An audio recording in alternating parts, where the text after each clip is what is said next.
श्री कृष्ण गोविंद हरे मुरारे, हे नाथ नारायण वासुदेव, हे नाथ नारायण वासुदेव, हे नाथ नारायण वासुदेव।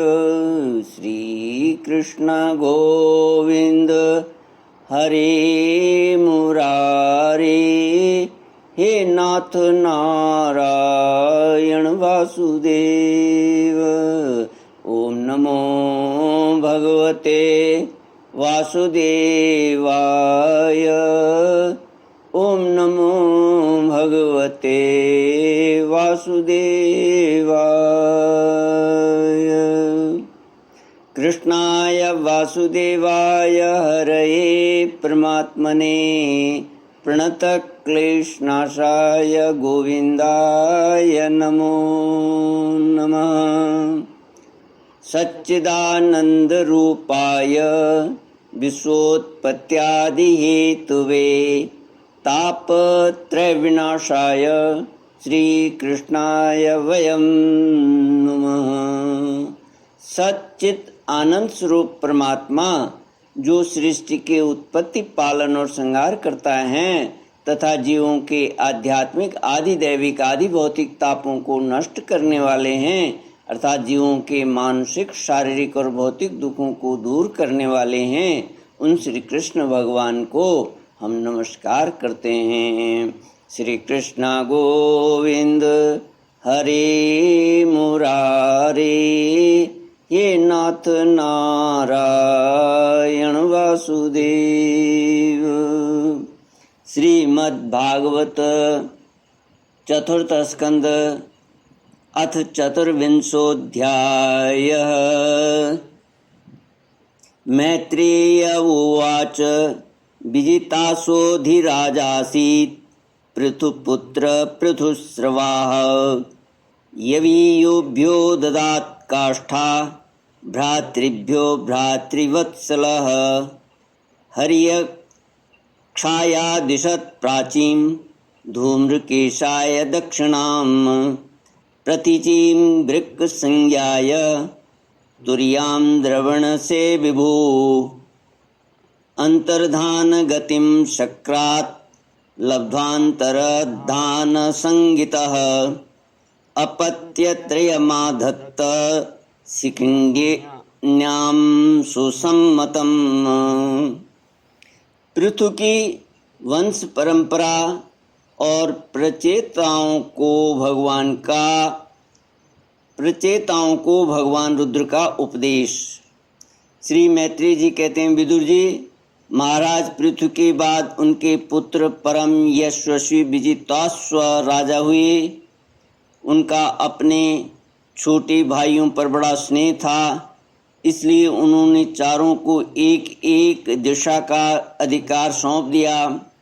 राजा विजिताश्व ने हर्यक्ष को पूर्व, धूम्रकेश को दक्षिण, वृक्क को पश्चिम और द्रविण को उत्तर दिशा का राज्य दिया।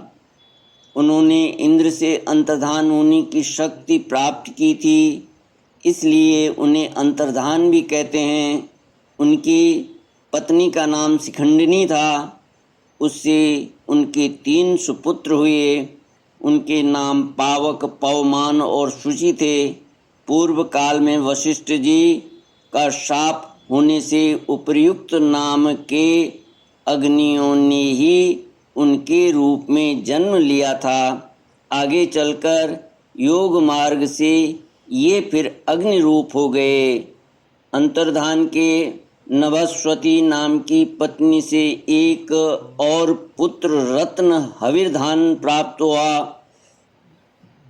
महाराज अंतर्धान बड़े उदार पुरुष थे।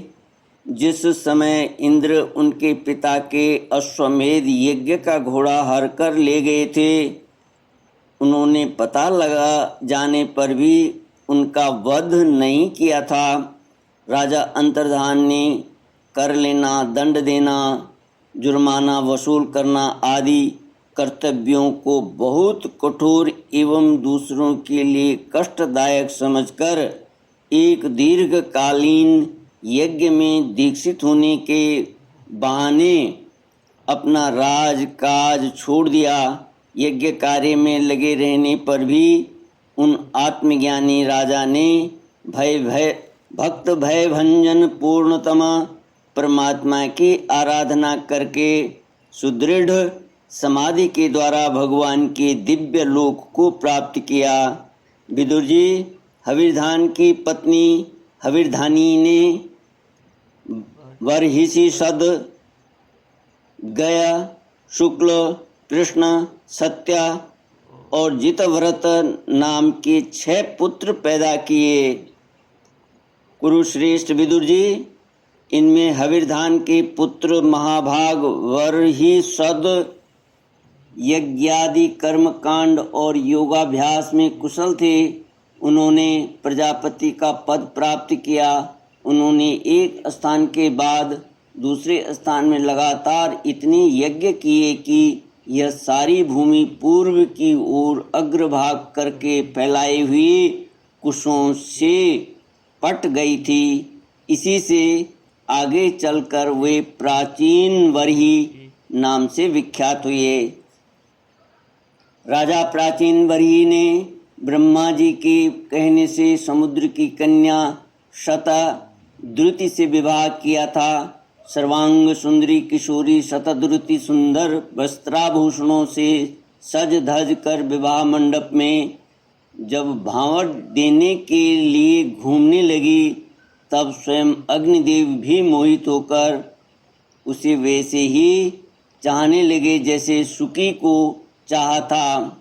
नवविवाहिता शतद्रुति ने अपने नूपुरों की झनकार से ही दिशा विदिशाओं के देवता असुर गंधर्व मुनि सिद्ध मनुष्य और नाग सभी को वश में कर लिया था।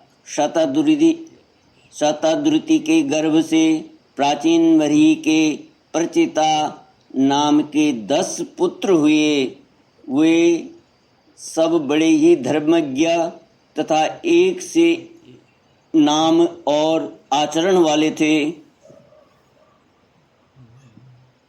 जब पिता ने उन्हें संतान उत्पन्न करने का आदेश दिया, तब उन सब ने तपस्या करने के लिए समुद्र में प्रवेश किया।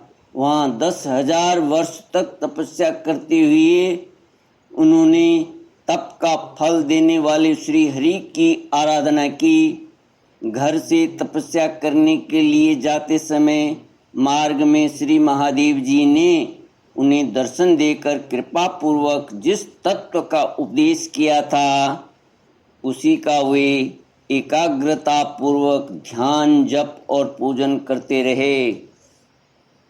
श्री कृष्ण गोविंद हरे मुरारी, हे नाथ नारायण वासुदेव।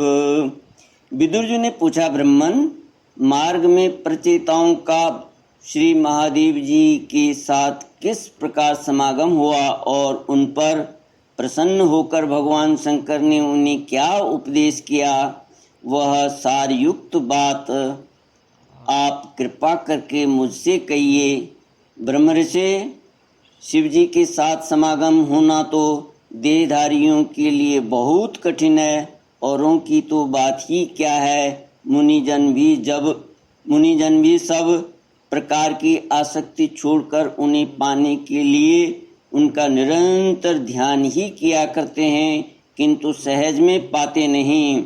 यद्यपि भगवान शंकर आत्माराम हैं, उन्हें अपने लिए कुछ न करना है न पाना, वे तो भी इस लोक सृष्टि की रक्षा के लिए वे अपनी घोर रूपा शक्ति शिवा के साथ सर्वत्र विचरते रहते हैं।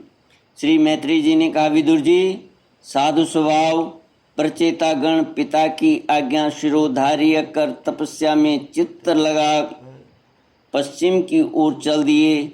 चलते चलते उन्होंने समुद्र के समान विशाल एक सरोवर देखा।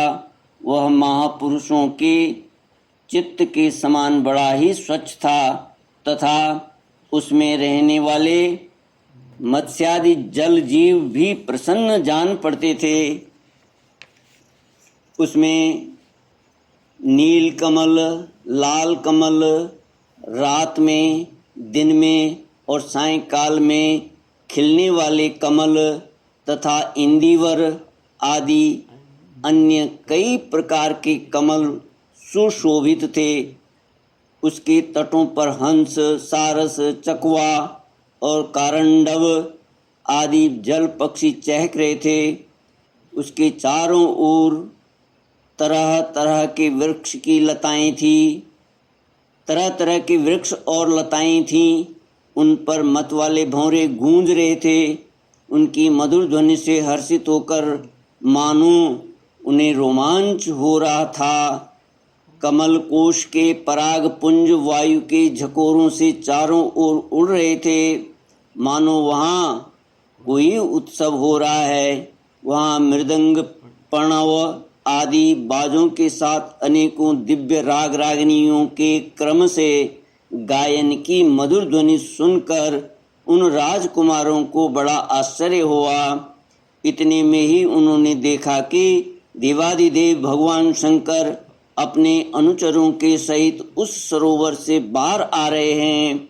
उनका शरीर तपी हुई सुवर्ण राशि के समान कांतिमान है, कंठ नील वर्ण है तथा 3 विशाल नेत्र हैं। वे अपने भक्तों पर अनुग्रह करने के लिए उद्यत हैं। अनेकों गंधर्व उनका सुयश गा रहे हैं। उनका सहसा दर्शन पाकर प्रचेताओं को बड़ा कुतूहल हुआ और उन्होंने शंकर जी के चरणों में प्रणाम किया। तब शरणागत भयहारी धर्मवत्सल भगवान शंकर ने अपने दर्शन से प्रसन्न हुए उन धर्मज्ञ और शील संपन्न राजकुमारों से प्रसन्न होकर कहा, श्री कृष्ण गोविंद हरे मुरारे, ये नाथ नारायण वासुदेव। ओम पूर्णमद पूर्णमिदं पूर्णात् पूर्णमुदच्यते पूर्णस्य पूर्णमादाय पूर्णमेवावशिष्यते। ओम शांति शांति शांति। हरि ओम। श्री गुरुभ्यो नमः। हरि ओम।